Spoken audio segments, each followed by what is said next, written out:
Bonjour à tous, je suis Rosemarie Moins de la Fédération française de la franchise, fédération professionnelle qui défend le modèle de la franchise en France. Et nous allons parler cet après-midi forcément de franchise, mais je vais vous expliquer en quelques slides et en quelques mots les clés essentielles pour entreprendre en franchise, puisqu'on va parler bien entendu de la création d'entreprise. Entreprendre en franchise, c'est créer sa propre entreprise. Alors, je n'arrive pas à faire défiler mon. Je vais le faire autrement. OK. Avant de démarrer, quelques réflexions que je vous soumets. Je vous les laisse les lire tranquillement. Je vais en citer quelques-unes, mais tout ça pour vous dire qu'être franchisé ou devenir franchisé, c'est avant tout devenir un commerçant et un entrepreneur. Donc, ça ne change rien à une démarche d'entreprise classique. Il faut avoir envie d'être son propre patron, il faut en mesurer les conséquences personnelles et financières et impliquer là-dedans, c'est souvent un projet de vie, donc impliquer dans ce projet bien entendu son entourage familial, vérifier un peu l'argent qu'on peut mettre sur la table pour créer sa boîte. Donc tout ça est bien entendu important, et c'est d'autant plus important que souvent, en tout cas quand on regarde nos statistiques, les franchisés sont très souvent d'anciens salariés. Donc, ils sont primo-entrepreneurs, si vous voulez. Donc, ce sont des questions qui sont décisives, en tout cas des interrogations qui sont décisives dans la prise de décision. Il faut aussi évaluer ses compétences commerciales et managériales. Là aussi, et c'est tout l'atout du système de la franchise, pas forcément de compétences techniques dans le métier qu'on va entreprendre, et j'y reviendrai tout à l'heure, mais de toute manière, des compétences commerciales et des compétences managériales, puisque être franchisé, c'est faire du commerce, c'est avoir des clients, il faut pouvoir les gérer, avoir une démarche qui soit pertinente. Et puis souvent aussi, pas toujours, mais dans de nombreux cas, on gère une équipe qui peut être très large, hein, ça peut aller jusqu'à 80 personnes, mais qui peut être très courte aussi, ça peut être 1 ou 2 personnes. N'empêche que voilà, c'est malgré tout une compétence managériale qu'il faut avoir et qu'on a pu acquérir dans d'autres expériences et dans d'autres métiers. Et puis, il faut aimer travailler en réseau, parce que la franchise, c'est aussi, au sens propre, je dirais, un réseau de personnes qui se mobilisent autour d'un projet commun qui est le développement de son entreprise en appliquant et en copiant un concept qui existe. Et ça me fait la transition avec, je dirais, la définition ou une définition de la franchise. On a bien vu que c'était un moyen de créer son entreprise et de la développer. Et qu'on soit d'un côté ou de l'autre, on n'aura pas le même rôle. Si on crée son entreprise, eh ben on va être un franchisé, c'est ce qu'on va appeler un franchisé. Mais si on veut développer son entreprise ou une entreprise qui existe déjà, là, on sera plutôt du côté du franchiseur. C'est-à-dire que j'ai une entreprise et je me dis qu'elle peut fonctionner de la même manière sur d'autres zones géographiques, sur d'autres villes. Comment est-ce que je peux faire en multipliant les points de vente? Quelle stratégie je peux utiliser pour multiplier ces points de vente? Ben, la franchise peut constituer une stratégie de développement commercial. Quoi qu'il en soit, les deux entreprises, que ce soit qui sont franchisées et franchiseurs, sont juridiquement et financièrement indépendantes l'une de l'autre. Il faut bien comprendre ça, c'est qu'il n'y a pas de lien de capital, ni de lien juridique. Enfin, il y a un lien juridique, mais pas de lien financier.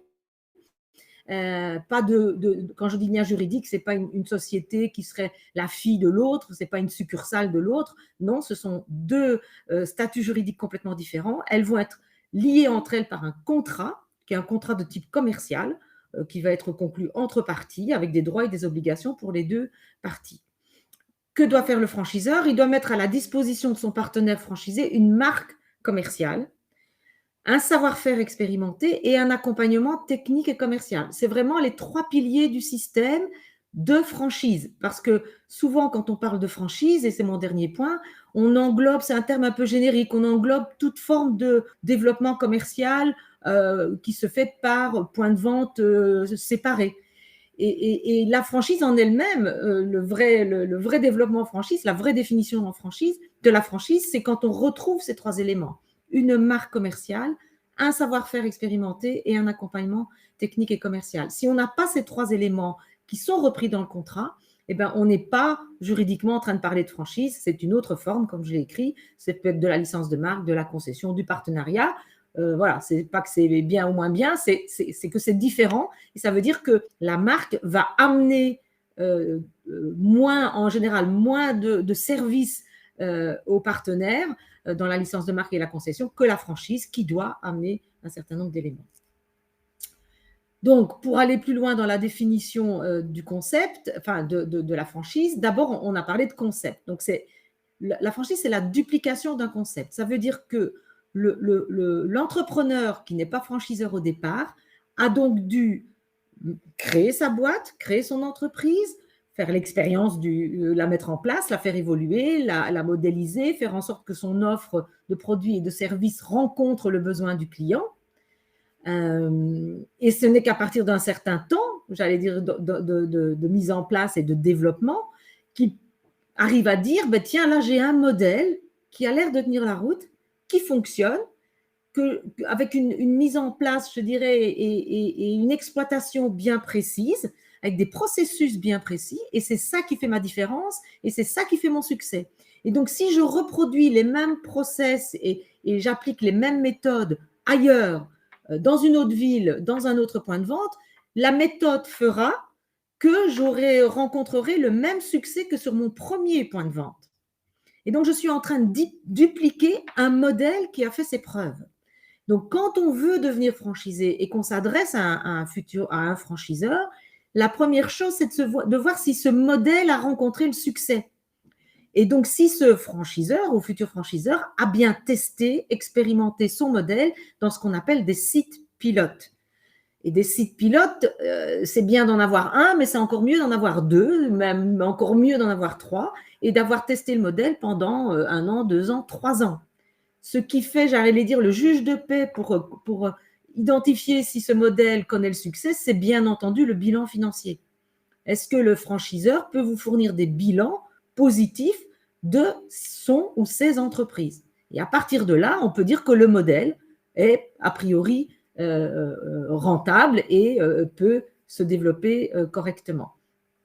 Il faut aussi regarder sur quel marché on fonctionne, sur quel marché ce modèle se développe, la taille du marché, les perspectives de développement. Vous savez comme moi qu'il y a des marchés matures, des marchés émergents.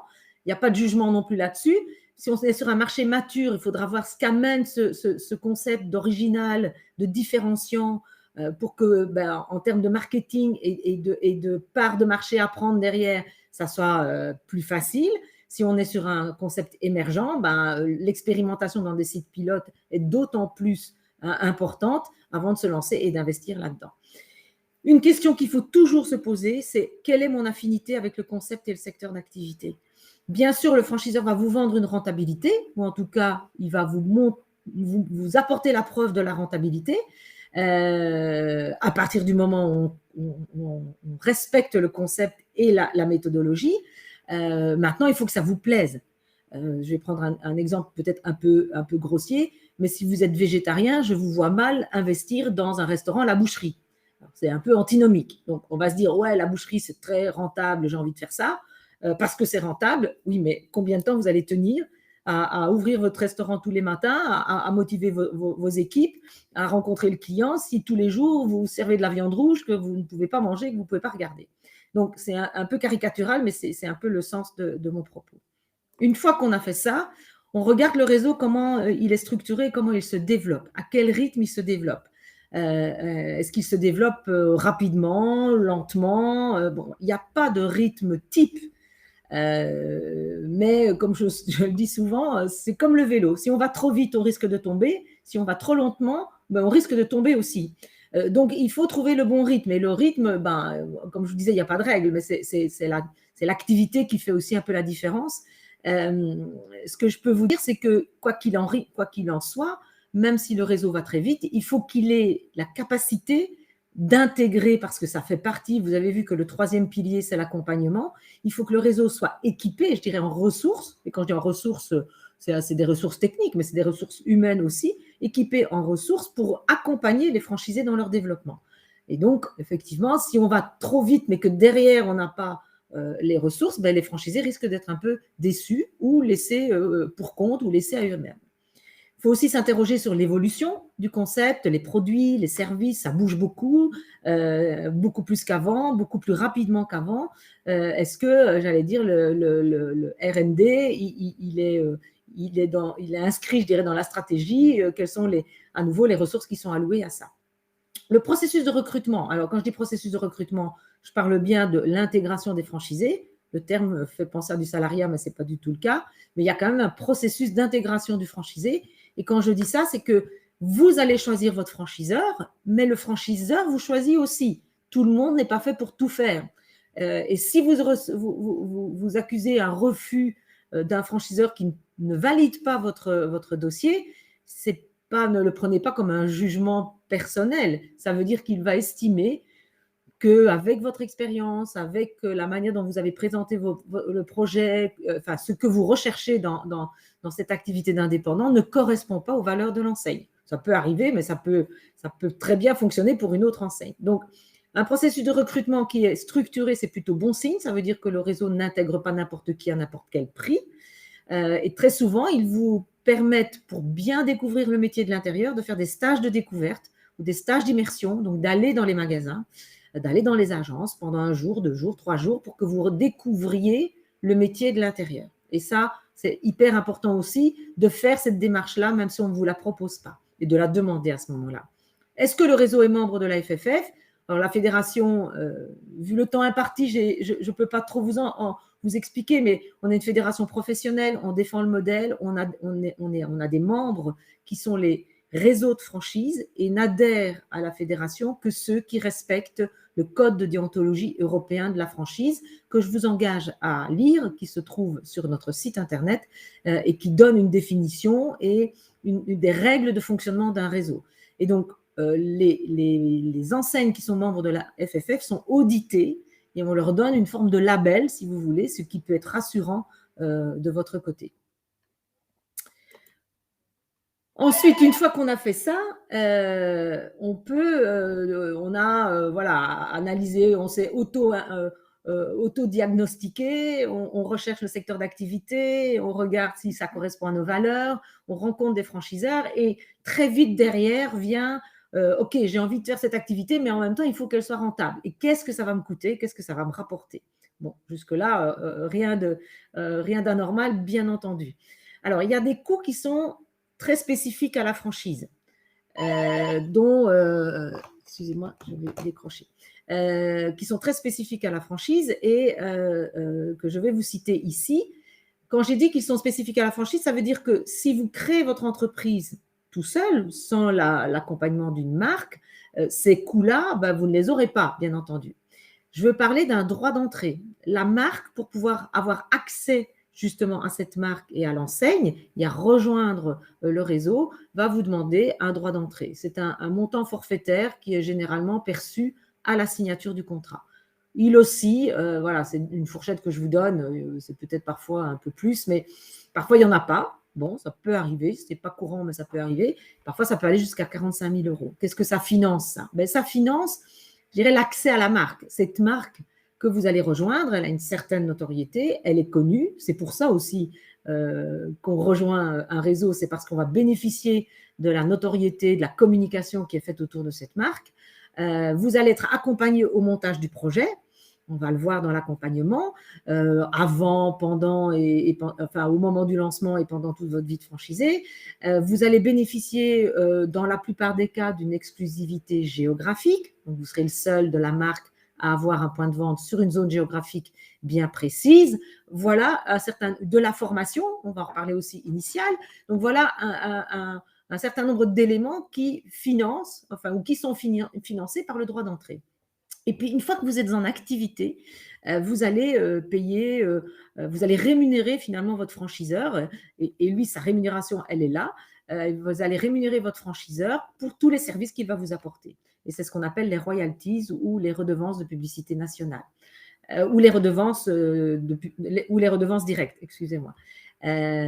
Donc, les royalties, redevances directes, c'est un pourcentage sur le chiffre d'affaires hors taxe. Je dis c'est.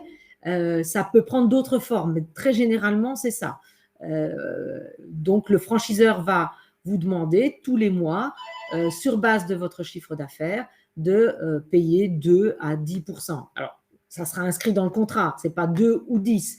Le franchiseur décide, parce qu'il a aussi un modèle économique, va décider que ça sera 3% et ce sera inscrit dans votre contrat que tous les mois, vous paierez 3% de votre chiffre d'affaires.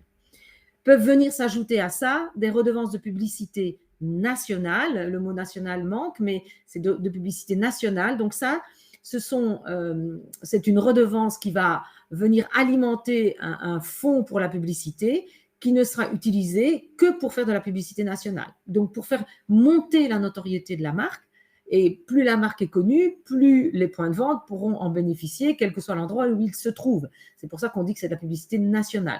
Donc, ça peut être de la pub à la radio, à la télé, de l'affichage 4x3, ça peut être de l'achat de mots de Google AdWords aujourd'hui. Enfin, bon, voilà, toutes sortes de canaux qui permettent d'accroître cette notoriété nationale. Là aussi, il y a un pourcentage sur le chiffre d'affaires hors taxe. Et puis, le franchiseur va aussi vous parler d'investissement total. Et là, je reviens à ce que je disais, c'est-à-dire dans l'investissement total, vous aurez des coûts qui sont spécifiques comme le droit d'entrée, mais vous aurez aussi des coûts qui ne le sont pas. J'imagine vous louez un local et il y a quelques aménagements intérieurs, il faut refaire l'électricité, il faut refaire les murs, enfin bon voilà, un peu j'allais dire du gros œuvre. Bon ben si vous deviez vous lancer tout seul, ça vous devriez le faire aussi. Donc ça ne rentre pas dans les investissements spécifiques. Par contre, le franchiseur va vous demander d'aménager le local de manière bien particulière. Il y a une charte architecturale, une charte graphique à respecter pour que vous puissiez dupliquer le concept. Et quand on dit dupliquer le concept, ce n'est pas seulement vendre les mêmes produits, les mêmes services, c'est tout l'environnement de marque, on va dire, qui est identique, et vous le voyez bien en tant que consommateur. Donc, tout ça est à votre charge, bien entendu. Le stock pour lancer l'activité, si vous vendez du produit, il faudra le financer aussi. Toute la partie informatique, logiciel, etc., là aussi. Donc, vous allez avoir des coûts comme ça qui vont se cumuler, mais qui sont je dirais normaux, et vous arrivez comme ça à un investissement total qui peut être très variable d'enseigne à enseigne, hein, et surtout d'activité en activité. Là, j'ai mis une fourchette qui va de 80 000 à plus d'1 million d'euros. Le 80 000 va plutôt être, on vise plutôt des activités de service pur, hein, service à la personne, service aux entreprises. Parfois, il n'y a même pas de boutique, hein, on travaille de chez soi. Le million d'euros, vous allez aller sur la restauration à table, avec des emplacements et des locaux beaucoup plus grands, des aménagements qui sont plus coûteux de ce fait-là, voire même de l'hôtellerie, où là, c'est encore plus coûteux. Et le franchiseur va aussi vous dire, ben, mon projet pour devenir franchisé et créer une nouvelle entreprise dans mon réseau, ça va vous coûter 100 000 euros, tout compris. Par contre, il faut que vous mettiez sur la table un apport personnel qui est de l'ordre à peu près de 30% de cette somme totale. Alors, ce n'est pas le franchiseur qui va récupérer les 30%, c'est parce que pour monter le projet, ben, vous devrez faire appel à un emprunt bancaire et que le banquier ne va pas financer 100% de la somme. Le banquier finance 70%. J'ai mis attention à la crise sanitaire. C'est vrai que les banquiers ont resserré un tout petit peu, ils sont plus prudents forcément, et les apports personnels peuvent monter jusqu'à 40% aujourd'hui. Il faut s'intéresser à la rentabilité, bien entendu, et c'est ce que je vous disais tout à l'heure, le franchiseur, par ses sites pilotes, peut vous donner une idée de la rentabilité, ou par les franchisés qui sont déjà en activité, il a une vision quand même assez précise de la rentabilité moyenne, des chiffres d'affaires moyens, des ratios d'exploitation qu'il va vous donner pour que vous puissiez vous-même aussi construire votre propre compte d'exploitation. Donc ça fait partie des choses qui vous reviennent. Et ça veut bien dire aussi que c'est votre entreprise que vous créez. Ce n'est pas le franchiseur qui le crée avec vous. Il vous apporte des moyens, il vous apporte des outils, mais vous êtes bien maître du jeu. Et c'est de la même façon, vous allez faire votre étude de marché, vous allez prendre un expert comptable, vous allez prendre éventuellement un avocat pour relire le contrat, vous allez aller voir votre banquier, vous allez prendre un assureur et vous allez construire votre projet comme ça avec des outils et avec des ratios, si on parle du business plan, qui vous seront fournis par le franchiseur. Le CA, bien entendu, à maturité aussi, de savoir ce qu'il est et ce que vous pourriez atteindre. Attention, toujours en respectant le process. Le franchiseur vous dit, vous pourrez faire en année 3 400 000 euros de chiffre d'affaires à partir du moment où vous respectez le concept. parce que son expérience, c'est ça. Alors, comment est-ce qu'il vous aide et qu'il vous assiste avant l'ouverture, hein, je l'ai un peu évoqué en parlant du droit d'entrée.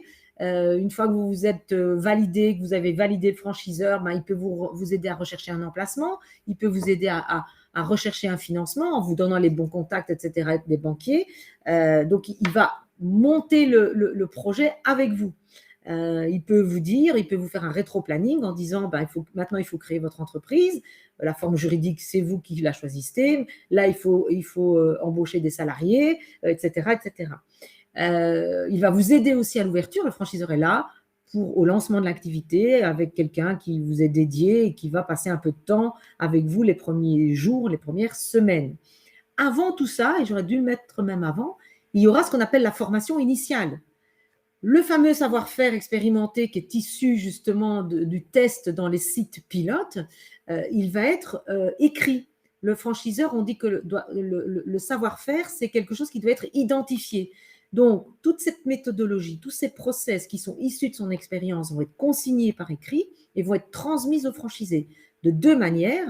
Par un manuel opératoire, donc quelque chose, comme je disais, d'écrit qui va vous être transmis et qui détaille de A à Z tout le mode de fonctionnement d'un point de vente, mais par aussi de la formation initiale, c'est-à-dire que avant de lancer votre activité, vous passerez obligatoirement par une période de formation théorique et pratique pour que vous appreniez le métier d'une certaine manière, ou en tout cas vous appreniez à appliquer le modèle et que bien entendu vous soyez complètement à l'aise le jour de l'ouverture. Donc s'informer de savoir la durée de la formation initiale, le contenu de la formation initiale, où elle se fait, c'est important aussi.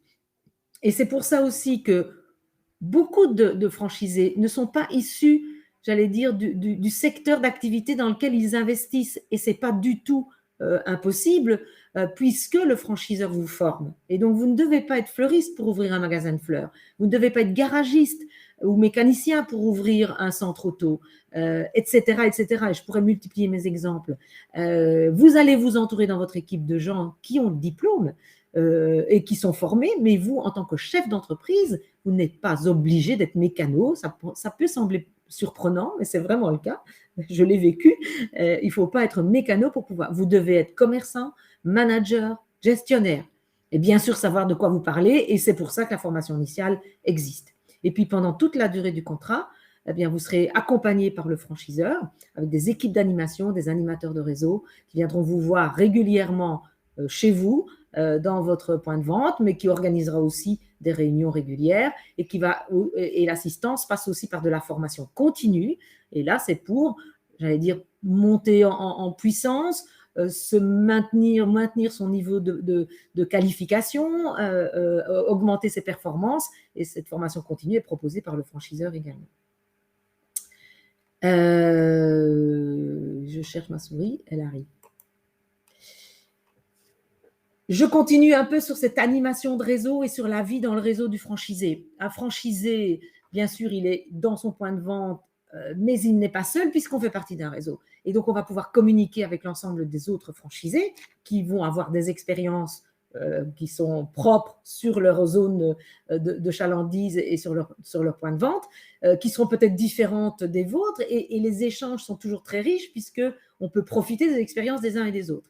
Et puis, le franchiseur va vous consulter de manière régulière pour savoir comment ça se passe sur le terrain.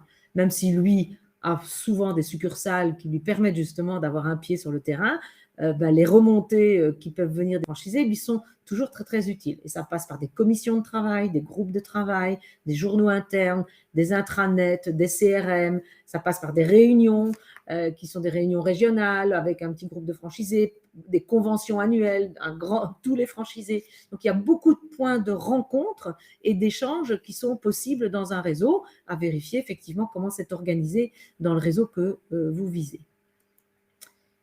Un petit mot sur le cadre contractuel. Il n'y a pas de loi sur la franchise en tant que telle. Il n'y a pas de texte de loi qui parle de la franchise. Je vous ai dit tout à l'heure que les parties étaient liées par un contrat, que c'était un contrat de droit commercial et que dans ce contrat, vont venir s'additionner toutes sortes de droits communs qui existent et qui s'appliquent à l'entreprise ou au commerce de manière générale. Ça peut être le droit des contrats, le droit de la propriété intellectuelle, le droit de la concurrence, etc. etc. Donc finalement, dans le contrat de franchise, il doit respecter tous ces droits-là. Mais il y a quand même quelque chose d'un peu spécifique au développement d'entreprises en réseaux commerciaux, dont la franchise fait partie. Et ce document, enfin cette loi, c'est une loi qui est inscrite maintenant au Code de commerce, qu'on appelait anciennement la loi Dubin, elle date de 89, et qui prévoit que une marque qui met, enfin une entreprise qui met son nom commercial à la disposition d'une autre entreprise doit donner à cette autre entreprise un certain nombre d'informations sur elle-même pour que l'autre prenne sa décision de signer le contrat en parfaite connaissance de cause.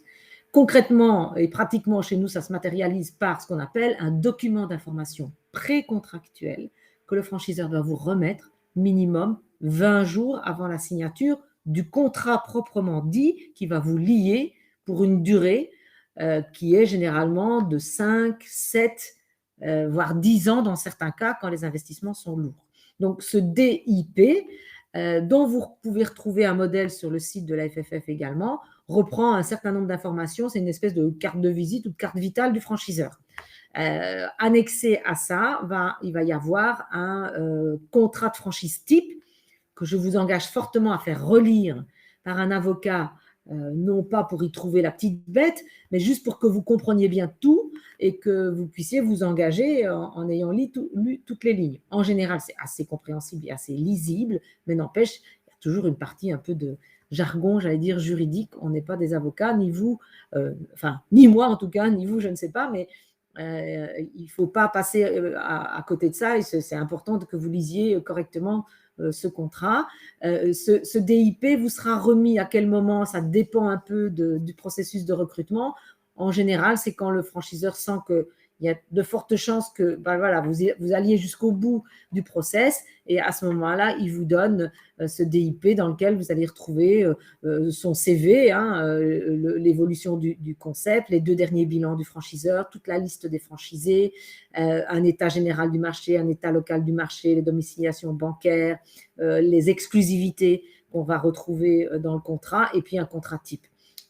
Voilà, donc ça fait le lien avec ce qui suit. Qu'est-ce qu'on trouve dans le contrat? Là, pour le coup, il n'y a pas de contrat type, je ne peux pas vous en donner, c'est complètement adapté à l'activité. Mais on va y retrouver forcément les droits et les obligations des uns et des autres. Mais il faut regarder un peu quelles sont les conditions de renouvellement du contrat, quel type d'exclusivité vous aurez. Est-ce que vous aurez une exclusivité d'approvisionnement? Ça veut dire, c'est plutôt vous êtes soumis à une exclusivité d'approvisionnement. Ça veut dire que le franchiseur va exiger que les produits soient achetés soit chez lui directement, soit via une centrale ou via des fournisseurs référencés. Est-ce que, c'est souvent le cas dans l'alimentaire par exemple, est-ce que vous bénéficierez d'une zone géographique exclusive par exemple, comme je le disais tout à l'heure? Donc il y a plein de points comme ça à vérifier. Je dois vous dire déjà qu'en principe, le contrat, il n'est pas négociable. C'est bien de savoir ce qui va se passer, mais il est très très peu négociable parce que le franchiseur gère et manage son réseau, impose d'une certaine manière certaines règles de fonctionnement. Si elles sont différentes pour chacun, c'est plus un réseau et c'est très difficile. À la marge, on peut négocier l'extension d'une zone géographique, on peut négocier des choses comme ça. Quelques recommandations pour finir, et je suis presque dans les temps. Rencontrer les franchisés du réseau. Vous allez rencontrer le franchiseur, vous allez rencontrer peut-être plusieurs franchiseurs, parce que souvent on me dit, moi je ne sais pas trop quel secteur d'activité. Donc n'hésitez pas à faire un peu la méthode de l'entonnoir pour finalement retenir 2 ou 3 franchiseurs que vous allez, enfin 2 ou 3 secteurs d'activité dans lesquels vous allez pouvoir prendre 2 ou 3 franchiseurs. Que vous allez essayer de contacter. Alors, comment contacter les franchiseurs? Ce n'est pas sur mes slides, mais il y a plusieurs moyens. Soit celui-ci est franchiseur, et sur son site internet, vous allez pouvoir rentrer en contact parce qu'il va y avoir une page dédiée, ça va être mis quelque part sur le site qu'on peut les rejoindre en tant que franchisé, et donc là, vous allez pouvoir les contacter. Soit ils sont sur des portails spécialisés en franchise. l'Observatoire de la franchise, toute la franchise sont effectivement des portails qui ont pour objectif de mettre en relation des porteurs de projets intéressés par la franchise et des franchiseurs qui recherchent des partenaires. Donc là, vous avez, voilà, vous avez aussi Franchise Magazine, qui était un magazine, toujours un magazine, mais qui est maintenant beaucoup sur Internet, forcément. Vous pouvez passer par le site de la FFF, puisque nous référençons nos adhérents, et il y en a à peu près 190 aujourd'hui, et vous pouvez avoir une page qui voilà, vous permet d'avoir accès directement à un formulaire voilà, de demande de contact. Donc, il y a plusieurs méthodes qui sont possibles. Et il y a aussi, et j'en parle, un salon de la franchise à Paris qui s'appelle Franchise Expo Paris, qui est le salon de la fédération, qui est le plus grand salon européen de la franchise, voire du monde. Et je ne dis pas ça avec prétention, mais c'est un fait. Vous allez y retrouver à peu près 500 exposants qui sont de tout secteur d'activité, enfin voilà, tout type de réseau, tout secteur d'activité. Ça se passe Porte de Versailles à Paris et ce sera en mars de l'année prochaine, du 20 au 23 mars. C'est vraiment, j'allais dire, le lieu où il faut, un peu incontournable quand on s'intéresse de près ou de loin à cette méthode de développement en franchise. Et une fois qu'on a fait tout ça et qu'on est en contact avec les franchiseurs, il faut aller voir les franchisés du réseau. Vous ne pouvez pas imaginer signer un contrat sans avoir pris contact et la température, si je peux m'exprimer comme ça, avec ceux qui sont dedans tous les jours et ceux qui sont les meilleurs ambassadeurs ou les mieux placés pour parler de leur vie de franchisé, c'est bien sûr les franchisés eux-mêmes. Donc, le franchiseur doit en principe vous ouvrir les portes de son réseau. D'ailleurs, dans le fameux document d'information précontractuelle, vous avez toute la liste des franchisés. Donc, il faut aller les voir, il faut leur téléphoner, aller les voir et vérifier que voilà, ils sont en phase avec le discours du franchiseur. Et comme ça, vous parlez j'allais dire, presque d'égal à égal, hein, un entrepreneur qui va parler avec un futur entrepreneur. Et puis, choisir un franchiseur avec lequel on partage les mêmes valeurs. C'est tellement important aujourd'hui parce que vous allez faire un bout de chemin ensemble et ça, c'est important. Donc, la franchise, c'est, j'allais dire, pour celui qui a bien compris comment ça fonctionne et qui se retrouve là-dedans, bien sûr, c'est entreprendre, c'est surtout entreprendre. On a sa liberté d'entreprendre, on a sa liberté d'action, mais on est accompagné, soutenu par un cadre et par un franchiseur et par une enseigne. C'est un peu, et n'y voyez pas de jugement, c'est un peu la tête et les jambes. C'est un peu le franchiseur, c'est toute la logistique. Et on sait combien elle est difficile aujourd'hui, et sans vous parler des mises en place de click and collect, etc., et de tous ces nouveaux systèmes de consommation qui arrivent sur le marché. Et quand on est indépendant seul, c'est très compliqué de tenir le pas et d'emboîter le pas. Donc, le franchiseur, c'est son job de faire ça. Il a tout intérêt à ce que ses franchisés fonctionnent parce que c'est son entreprise à elle qui en dépend, puisqu'il se rémunère sur base du succès des entreprises franchisées. Donc, ça peut être un bon système. On peut aussi très bien se développer. Je terminerai par ça parce qu'on a parfois l'impression qu'un franchisé, c'est un petit entrepreneur, il a sa petite boutique là, dans la ville. Non. On a aujourd'hui de plus en plus de belles entreprises parce que les franchisés multiplient les points de vente. Ils sont propriétaires d'1, 2, 3, 4, 5 points de vente au sein de la même enseigne.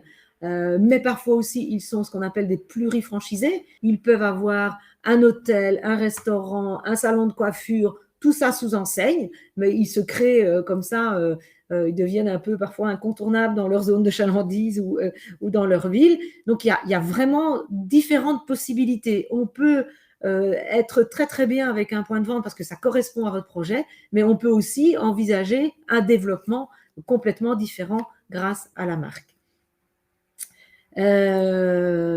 Voilà, une dernière info, on a une formation à la FFF qui s'appelle Devenir franchisé, mais on a aussi une formation de ce type-là. Alors, je ne l'ai pas mise parce que je ne sais pas qui est derrière l'écran et quels sont vos projets, mais si votre projet est de devenir franchiseur, on a un peu ce même type de formation qui s'appelle Créer et développer son réseau de franchise. Je vous encourage à aller voir. C'est une journée complète où on balaye, enfin on décrypte, on balaye, on approfondit tous les sujets que je vous ai abordés rapidement maintenant et en interactivité, bien entendu, aujourd'hui. Elle est en présentiel, hein, on les maintient en présentiel en Courta aujourd'hui et elles peuvent se faire aussi en e-learning et vous avez le lien vers notre site dédié à la formation. Voilà, écoutez, j'en ai terminé, j'ai essayé de garder le timing, j'y suis pas trop mal arrivée, je pense. Je ne vois pas de questions, mais si vous en avez, n'hésitez surtout pas à me les poser. Alors, quelqu'un me demande les coordonnées de Vulco. Pas sûr que ce soit un franchiseur, mais je veux bien regarder. Maintenant, je ne sais pas comment je vous les communiquerai parce que là, ils ne font pas partie de nos membres et il faudrait peut-être mieux se renseigner sur leur site internet, voir s'il n'y a pas un onglet rejoignez-nous en tant que partenaire. Voilà. Mais je ne vous ai pas laissé mes coordonnées à la fin. Je ne sais pas si l'organisateur peut vous laisser mes coordonnées. Mais si vous écrivez à contact @franchise-fff.com, ça me sera retransmis. Sinon, je vous le donne par oral. Je ne sais pas si je peux répondre en fait dans le chat. C'est une question que je n'ai pas demandée par écrit. Si mon adresse mail, c'est r.m.-franchise-du6fff.com. Voilà, on me dit que je peux écrire dans le chat. Alors, est-ce que je peux écrire dans le chat? Je suis un peu nulle, j'avoue. Je ne vois pas où. Chat. Non. Répondre, ça y est. Donc, R. Je mets mon adresse.